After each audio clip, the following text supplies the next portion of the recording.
পড়াশোনার সামগ্রী আমরা ব্যবস্থা করেছি তুলে দেওয়ার জন্য।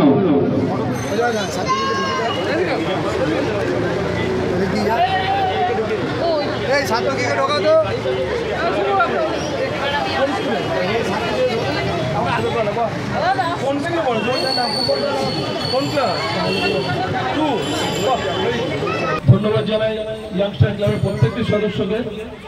তার কারণ যে আমরা প্রত্যেকেই জানি আজকে সারা ভারতবর্ষের নানা প্রান্তে যেমন জাতীয় পতাকা উত্তোলন হচ্ছে, তার সাথে সাথে আমাদের ইয়াংস্টার ক্লাব আমাদের এই অঞ্চলে কাকুকাছি অঞ্চলে সেই ক্লাবের শুধু আমাদের জাতীয় ফ্ল্যাগ আমাদের জাতীয় পতাকা উত্তোলনের মাধ্যমে স্বাধীনতা দিবস উদযাপন হয়, তার সাথে সাথে যে খুদে যে ছোট ছোট বন্ধুগুলো, যে ছোট ছোট বাড়ির পরিবারের সদস্যরা আমাদের ভবিষ্যৎ প্রজন্ম যারা, তাদের মধ্যে উৎসাহ প্রদান এবং জাতীয়তাবোধ জাগৃত করা বা তাদের ভারতীয় যে মনীষী তাদের সম্পর্কে আমার মনে হয় আগামী দিনে চেতনাবোধ আরো বেশি করে জাগৃত করার জন্য ছোট ছোট অনুষ্ঠানের মাধ্যমে নানান রকম সামাজিক প্রোগ্রাম যেমন হয়, ইয়াংস্টারও তাই করছে। আজকে ছোট ছোট খুদেদের মধ্যে খাতা, পেন, বই, যেটা লজেন্স, বিস্কুট, কেক এইগুলো বিতরণ করা মানে ওদের মধ্যে দিয়ে আমি শুভেন্দু থেকে শুরু করে এখানে 2-4 জন সিনিয়র প্রবীণ নেতৃত্ব আছে এই অঞ্চলে যারা ক্লাব সংগঠনের সাথে যুক্ত এবং অঞ্চলের মানুষ আছে। আমি অনুরোধ করবো প্রত্যেকের কাছে যে সামাজিক দিক থেকে আগামী দিনে আমাদের প্রত্যেকের উচিত আরো বেশি করে, তার কারণ আমরা বাংলায় যারা থাকি আমরা জানি যে এই ভারতবর্ষ স্বাধীন হয়েছে, যে এই স্বাধীনতা আন্দোলনে কত বাঙালি মনীষী তাদের জীবন দিয়েছে, তাদের সম্পর্কে আমার মনে হয় আগামী দিন, কারণ এই সিনিয়র যারা নেতৃত্ব বা এই অঞ্চলে যারা আছেন আপনাদের কাছে অনুরোধ যে আমার মনে এক্সিবিশন যদি করা হয়, তার জন্য অনেক মানুষ আছে। আমার যেমন জুরাসিক পার্ক, আমার ওয়ার্ডে একটা পার্ক আছে, সকালে মর্নিং ওয়াক হয়, ইভিনিং ওয়াক হয়। যারা মর্নিং ওয়াকার ম্যাক্সিমাম মানুষ যেমন ওই ক্ষুদিরাম প্রফুল্ল পার্ক, জুরাসিক পার্কের নাম হচ্ছে প্রফুল্ল ক্ষুদিরাম পার্ক, মানে প্রফুল্ল চাকি আর ক্ষুদিরাম বোসকে চেনে না যারা মর্নিং ওয়াক করে, তার মধ্যে প্রায় 80% যারা হয়তো এই অঞ্চলে ভাষাগত দিক দিয়ে হয়তো অন্য রাজ্য থেকে তারা এখানে ছোটবেলায় জন্মসূত্রে বসবাস করে, কিন্তু বাঙালি মনীষীতে চেনে না। আমার মনে হয় দায়িত্ব বা কর্তব্যের মধ্যে আমাদের পরে এইগুলো বেশি করে মানুষদের জানানো। ছোট ছোট বাচ্চারা নিশ্চয়ই বই পড়ে ওরা জানতে পারে। আমার মনে হয় আমি কেন বলছিলাম শুভেন্দু অনেক সামাজিক অনুষ্ঠান করে, এই অঞ্চলে অনেক সুন্দর সুন্দর অনুষ্ঠান হয়।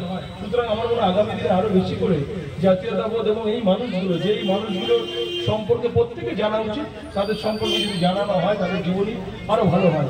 প্রত্যেকে ভালো থাকুন। আজকের দিনটা শুধু আমার মনে হয় একটা জাতীয় পতাকা উত্তোলন শুধু একটা গিফট হাতে তুলে দেওয়ার দিন নয়।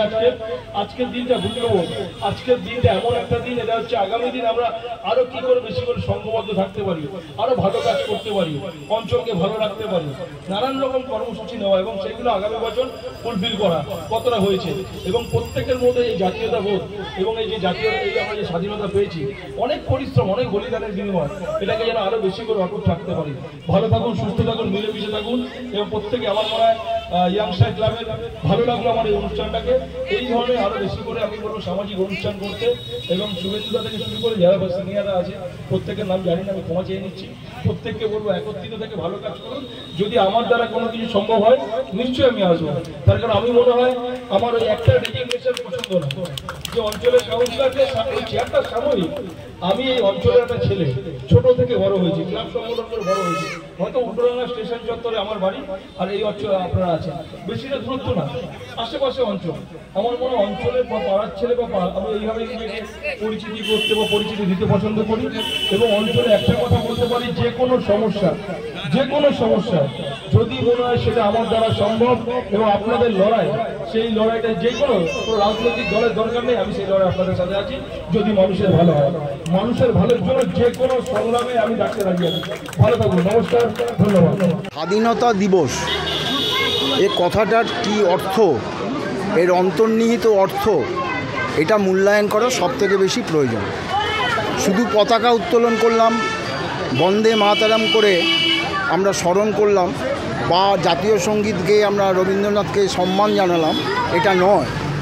স্বাধীনতা দিবসের মূল্যায়ন করতে গেলে ঋষি এবং মনীষী এবং যারা ভারতবর্ষের জন্য প্রাণ দিয়ে গেছেন, যাদের আন্দোলনে ভারতবর্ষের স্বাধীনতা এসেছে, তাদের সম্বন্ধে জানা এবং জানানো, এই দুটোই হলো যারা বয়স্ক লোক আমরা আমাদের মূল কর্তব্য। এই কর্তব্যকে পাথেয় করে যদি আজকের দিনে কৈশোর যৌবনে যারা পা দিয়েছে তাদেরকে যদি তাদেরকে যদি উচিতভাবে শিক্ষা দেওয়া যায়, তাহলে তারা একদিন কিন্তু স্বাধীনতার মূল্যায়ন বুঝতে পারবে এবং তারা আগামী দিনে এই স্বাধীনতা দিবসকে আরও ভালো করে উদযাপন করার মানসিকতা তৈরি করবে। আমার নাম শুভেন্দু দে, আমি এই সংগঠনের একজন সদস্য। প্রত্যেকটা জায়গার মধ্যে আমাদের প্রত্যেকটা বাচ্চার মধ্যে তুলে দিতে বই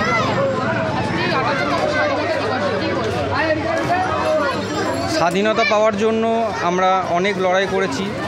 আমাদের পূর্বপুরুষ যারা আছেন তারা অনেক লড়াই করেছে, অনেক প্রাণ, অনেক রক্ত ঝরিয়েছে। তো সেই দিনটাকে আমরা আজ উদযাপন করছি। উদযাপনটা একটু অন্যরকমভাবে করছি, যেমন শুধু পতাকা উত্তোলন নয়, আমরা ছোট ছোট বাচ্চাদের ছোট খাতা পেন্সিল যা পড়াশোনার সামগ্রী সেগুলো কিছু দিয়ে তাদের সাহায্য করার চেষ্টা করছি। এটাই আমাদের আনন্দ, এইটা দিয়েই আমাদের এই অনুষ্ঠান আমরা পরিচালিত করছি। সৌমেন ঘোষ, আমি এই ক্লাবেরই একজন মেম্বার। ৭৮তম স্বাধীনতা দিবস উপলক্ষে ইয়ংস্টার ক্লাবের পক্ষ থেকে একটা সুন্দর উদ্যোগ নেওয়া হয়েছে। প্রত্যেকটি বাচ্চার হাতে, স্কুলের বাচ্চাদের সাথে, পাড়ার সকল বাচ্চাদের হাতে বই খাতা তুলে দেওয়া হচ্ছে। আজকে কী বলবেন আপনি? এইরকম উদ্যোগ যেন প্রতিটা ক্লাব করে এবং স্বাধীনতা দিবস উপলক্ষে তো হচ্ছেই, এরপরে অন্যান্য এই ধরনের উদ্যোগের দরকার, যেমন রক্তদান শিবির। এখানে তো কালী পুজো হয়, অনেক পুরনো 52 বছরের বা 78 বছরের কালী পুজো, সেখানেও এরা একই রকম কাজ করে। যত পাড়ার লোক আছে, যত আশেপাশের লোক আছে, সকলের জন্য এরা খাদ্য বিতরণ করে, অন্যান্য জিনিস বিতরণ করে এবং নিঃস্বার্থভাবে। এবং সবথেকে ভালো এদের যেটা হচ্ছে সেটা সেবা ভাব নিয়ে করে, এর মধ্যে কোনো ঔদ্ধত্য নেই, এরা এটাকে সেবা মনে করে। এর জন্য আমিও গর্বিত। আমি ক্লাবের প্রেসিডেন্ট, আমার নাম অশোক ব্যানার্জি। তো আমিও এর জন্য গর্বিত, আমি সেই জন্য এদের সঙ্গে এতদিন অ্যাসোসিয়েটেড আছি। আমার নাম অশোক ব্যানার্জি। আমার পরিচয় হচ্ছে আমি retired assistant commissioner of police, আমি রাষ্ট্রপতির পুরস্কারপ্রাপ্ত অফিসার।